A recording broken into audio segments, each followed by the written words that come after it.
Hello class, this is Divyanshu Pandey और आज की इस क्लास में हम क्लास 9 के first chapter matter in surrounding की एक्सरसाइज को कवर करेंगे। और इससे पहले हमने पार्ट 1 में इस क्लास के जितने भी इंपॉर्टेंट कॉन्सेप्ट थे उनको कवर कर लिया है। अब हम देखेंगे कि इस चैप्टर से रिलेटेड आपके यूनिट टेस्ट, हाफ ईयरली और साथ ही साथ आपके आने वाले जो एनुअल एग्जाम होते हैं उनमें क्वेश्चंस कैसे बनते हैं। तो पहला क्वेश्चन है आज के इस क्लास का, You have to convert the following temperatures to the Celsius scale। तो देखिए, हम सभी जानते हैं कि जो हमारी टेम्परेचर की स्केल होती है उसमें आपका केल्विन रहता है, डिग्री सेल्सियस रहता है और साथ ही साथ फ़ारेनहाइट रहता है। तो आपको इस केल्विन को किस में कन्वर्ट करना है? आपके सेल्सियस में, आपका सेंटीग्रेड में कन्वर्ट करना है। तो मेरे ख्याल से आप सभी इस सिंपलेस्ट क्वेश्चन को आसानी से कर सकते हैं, लेकिन अगर आप फॉर्मूला भूलते होंगे तो सबसे पहले मैं आपको फॉर्मूला बता देता हूं। तो देखिए, यहां पर सेल्सियस को अगर हमें केल्विन में कन्वर्ट करना है तो हमको क्या करना होगा? सेल्सियस को 273.15 से आप प्लस कर दो तो आपको जो है केल्विन में वैल्यू मिल जाती है। और वैसे ही आपको अगर केल्विन से सेल्सियस कन्वर्ट करना है तो आपको केल्विन से माइनस कर दो आप 273.15 की वैल्यू को। तो यहां पर हमें क्या करना है? हमें यहां पर केल्विन से सेल्सियस में कन्वर्ट करना है, तो इसलिए हम सेकंड फॉर्मूला आपका अप्लाई करेंगे। तो आसान है काफी। Degree Celsius equal to 293 minus 273.15। Okay, तो आएगा क्या? आएगा आपका 19.85 आएगा। काफी आसान है, आप कर सकते हो। और इसी तरीके से आप दूसरा भी कर लो। चलिए, ये आपके लिए होमवर्क रहा, ठीक है। इसको आपको क्या करना है? सिर्फ सिंपली 273.15 से माइनस कर देना है। Next question, convert the following temperatures to the Kelvin scale. यानी कि अब डिग्री सेल्सियस में दिया है और आपको केल्विन में बदलना है। तो यहां पर हम कौन सा फॉर्मूला अप्लाई करेंगे? पहला वाला आपका क्या कह रहा था? केल्विन में अगर आप कन्वर्ट करना है तो डिग्री सेल्सियस प्लस 273.15 आप कर लो। तो बेहद आसान है, 25 प्लस कर दो आप 273.15 में, तो आपका क्या आ जाएगा? तो देखिए, अगर हम यहाँ पे 25 प्लस करते हैं 892, ओके, तो आपका आसानी से ये आंसर भी आ गया। और दूसरा आप इसको प्लस करके कर लीजिएगा। नेक्स्ट क्वेश्चन पे बढ़ते हैं। तो यहाँ पर आपका गिव रीजन से रिलेटेड है और आपके गिव रीजन से रिलेटेड आपके हाफ ईयरली, यूनिट और एनुअल टेस्ट में जरूर पूछे जाते हैं। तो चलिए, पहला आपका क्वेश्चन है, naphthalene balls disappeared with time without leaving any solid, and the second one is the we can get the smell of perfume sitting several meters away। तो ये देखिए, दो चीजें आपको दी गई हैं और बताना है कि ऐसा क्यों होता है, इसका कारण क्या है, what is the reason behind it. The first is naphthalene balls disappear with time without leaving any solid.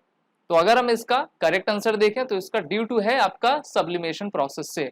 Sublimation process क्या होता है? आपका conversion of solid matters into gaseous forms from directly without undergoing any changes into the liquid. यानी कि solid matter आपका direct किसमें change हो जाए? गैसियस फॉर्म में हो जाए। तो उसी को हम क्या कहते हैं? सब्लिमेशन कहते हैं।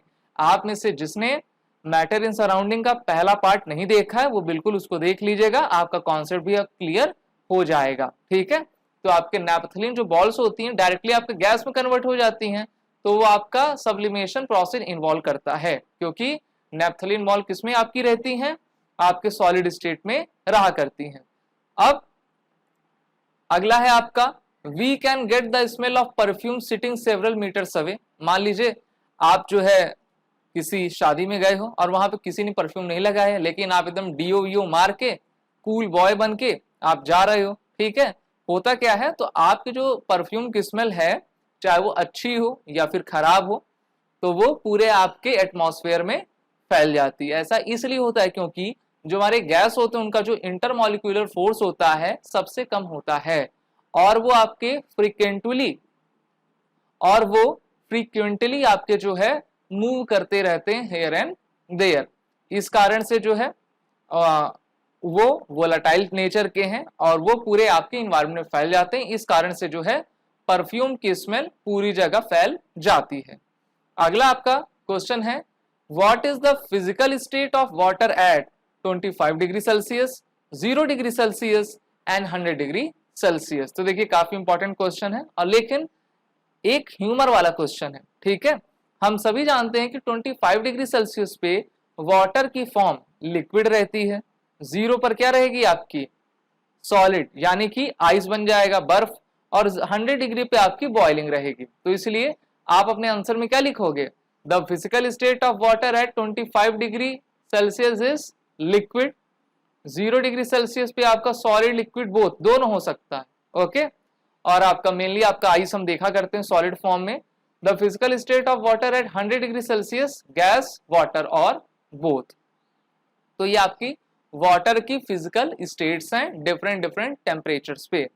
Next question, what is ice at 273 kelvin more effective in cooling than water at the same temperature. तो देखिए यहाँ पर आपसे क्वेश्चन पूछा गया कि व्हाई इज आइस एट 273 के more effective in cooling than water at the same temperature. तो देखिए इसका अगर हम करेक्ट आंसर देखें तो हम ये पाते हैं कि जो हमारी आइस होती है वो 273 केल्विन पे जो आपका हीट को एब्जॉर्ब काफी तेजी से करती है, या फिर लेटेंट हीट को जिसको हम कहा करते हैं। और अगर हम इतने पे वाटर को देखें तो वाटर आपका जो है एक्स्ट्रा जो हीट होती है हमारे मीडियम से उसको जल्दी एब्जॉर्ब नहीं कर पाता है, लेकिन आपका आइस कर लेता है। इसलिए आपका आंसर होगा कि ice at 273 kelvin will absorb heat energy or latent heat from the medium to overcome the fusion to become water, okay. Hence the cooling effect of ice is more than the water at the same temperature because water does not absorb this extra heat from the medium. अब आप कहोगे sir ये latent heat क्या होता है, तो देखिए latent heat is a type of a heat or energy that is absorbed or released during a phase change of substance, ठीक है। देखिए आइस से आपका कौन सा फेज चेंज हो रहा था, 273 के पे वाटर हो रहा था, तो आपका क्या होता है एक लेटेंट हीट, यानी कि इसको हिंदी में हम गुप्त ऊष्मा कहते हैं। It could be either be from a gas to liquid, या फिर आपका लिक्विड से सॉलिड बदल जाएगा, और वाइस वर्सा, ठीक है। आसानी से आप इसको देख सकते हैं। और ये आपका जो लेटेंट हीट होता है वो एंथैल्पी के प्रोसेस से आपका रिलेट करता है ना। जैसे यहाँ पर आप देख सकते हो सॉलिड है, मेल्ट हुआ, ठीक है, फिर लिक्विड, फिर इसका प्रोसेस आपका चलता जा रहा है। यानी कि हम कह सकते हैं कि लिक्विड से सॉलिड, सॉलिड से लिक्विड बनने की जो आपकी अवस्था है, जो आपकी फिजिकल स्टेट है, वो आपकी लेटेंट हीट कहलाती है। Next question, what produces more several Burns boiling water और स्टीम। देखिए अगर आप किसी स्ट्रीम से जलोगे तब आपको ज्यादा चोट पहुंचेगी, या फिर आप गर्म वाटर से जलोगे तब, यानी कि खौलते हुए पानी से। खौलते हुए पानी से अर्थ है कि आपका पानी में आप मान लो गर्म है, उसमें आपने हाथ डाल दिया अपना, या फिर आपने मुंह डाल दिया, तब आप ज्यादा जलोगे, या फिर आप स्ट्रीम से जलोगे। तो हम सभी जानते हैं कि जो स्ट्रीम होती, भाप होती, वो सबसे ज्यादा आपकी हार्मफुल रहती है, और ये आपका सबसे ज्यादा हीट एनर्जी कैरी करती है। इस कारण से सबसे ज्यादा हमको बर्न्स, इंजरीज किससे होंगी, स्ट्रीम से होंगी। इसलिए आपका स्ट्रीम करेक्ट रहेगा, ठीक है, क्योंकि इसमें आपकी latent heat of vaporisation include होता है, और ये काफी हमें क्षति पहुंचाती हैं। तो यहां पर हमने अपने पहले चैप्टर्स के सभी न्यूमेरिकल्स को कवर कर लिए हैं।